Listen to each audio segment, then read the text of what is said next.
सम्बलपुरी कोशली भाषा आम राज्यर 11टी जिलार लोकर भाषा सेटा एवं मोर जानवर 1.5 कोटी अधिक लोकर भाषा सेटा एवं से भाषा किसी नुआ भाषा नुहे शह शह हजार हजार वर्षर पुराण भाषा एवं से भाषार निजर अभिधान अच्छी डिक्शनरी अच्छी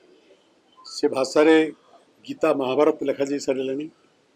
से भाषार व्याकरण अच्छी तार भी पुस्तक लिखा जा सारे से भाषा प्रतिवर्ष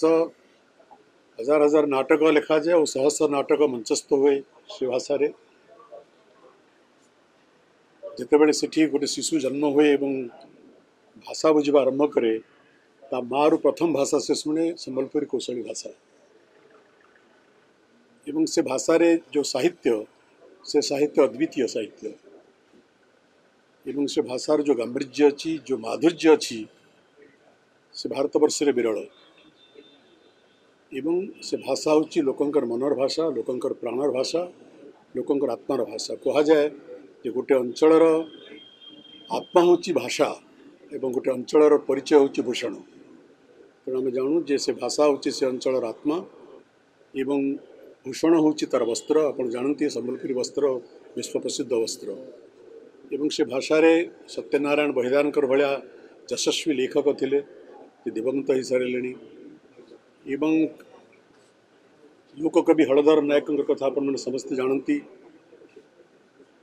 अनेक शह शह पुस्तक कविता गीतिकाव्य से रचना कर सारी से भाषा रामायण लिखा जाइए से भाषा महाभारत लिखा जाइए से भाषा अद्वितीय ग्रंथ सब लिखा जा सारी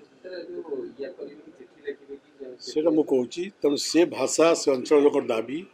जे ताकू संविधान अष्टम परिच्छेद अंतर्भुक्त कर आम जो पार्लियामेंट सदस्य थिलु बारंबार केंद्र सरकार को आम अनुरोध करूँ नवीन पट्टनायक बारंबार चिठी द्वारा केंद्र सरकार अनुरोध करते द्वितीय आज जोटा मुझे उपस्थापित कली जे संविधानिक व्यवस्था अनुसार संविधान 345 और 347 धारा अनुसार राज्य सरकार को संविधान अधिकार देछि जे राज्य रे आउ एक भाषा को एकाधिक भाषा को राज्य भाषा भाव में स्वीकृति देवा तेणु आम राज्य सरकार को अनुरोध करूँ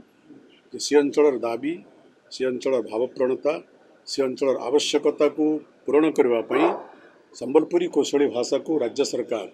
राज्यर द्वितीय राजभाषा भाव में राज्य भाषा भाव में घोषणा करते एवं द्वितीय दाबी है जो संविधान अष्टम परिच्छेद में से भाषा को अंतर्भुक्त करने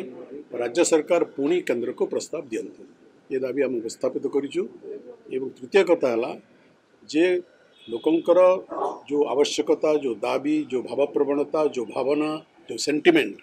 ताकू जदि आम अवहेला करवा आज नहले हूँ तो 10 वर्ष पर 15 वर्ष पर 20 वर्ष पर ताहा राज्य को सामरिक भाव में क्षति कर यहाँ आज बृहदांश सरकार को दृष्टि आकर्षण करुँच आशा करुँच सरकार ए विषय गुरुत्व सहित चिंता